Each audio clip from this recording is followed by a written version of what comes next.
ஆக கண்ணியவான்களே, அல்லாஹ் தஆலா நம் மீது விதியாக்கிய கடமைகள் கூட காலத்தின் அடிப்படையாக கொண்டுதான் கடமையாக விதியாக்கியிருக்கிறான். தொழுகை, நோன்பு, ஹஜ்ஜி இவைகள் அனைத்துமே காலத்தினுடைய அடிப்படையில் விதியாக்கப்பட்டது என்பது நாம் அறிந்த விஷயம்தான்.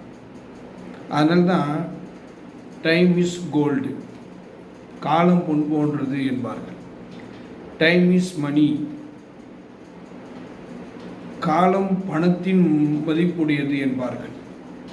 ஆனால் இஸ்லாம் டைம் இஸ் லைஃப், காலம்தான் வாழ்க்கை என்று சொல்கிறது. இழந்து விட்டால் பெற முடியாதது பொருள், காலத்தின் பொருளாகும்.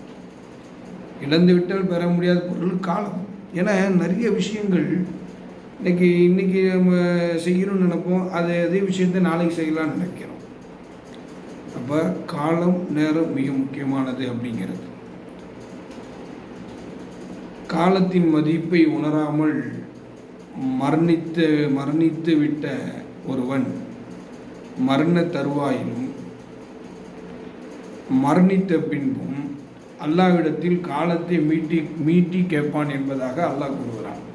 ஃபயகூலு அல்லதீன ஸலமு ரப்பனா அখিরனா இலா அஜலில் கரீப் நுஜிப் தஅதக வ நத்தபி ருசுல்.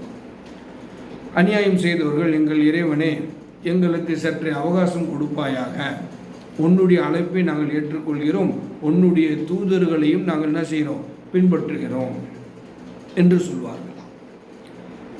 அப்போ 2025 நமக்கு நல்ல விதமாக இருக்கணும் அப்படின்னா முதல்ல 2024 நாம் எந்தெந்த நேரத்தையும் காலத்தையும் வீணாக கழித்தோமோ, வீணாக ஆக்கினோமோ, அவைகள் அனைத்தையுமே நம்ம 2005 அதை ஈடு செய்ய வேண்டும்.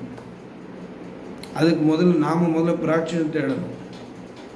செய்த குற்றங்களுக்கு, பாவங்களுக்கு அல்லாஹ் இடத்துல என்ன செய்யணும், சரியான முறையில் தௌபா செய்து, அல்லாஹ் இனி வரக்கூடிய காலமாவது இவங்க நல்ல விதமாக அமையணும் அப்படின்னு சொல்லி அல்லாஹ் இடத்துல அந்த பிரார்த்தனை மிக முக்கியமானது. ஏன்னா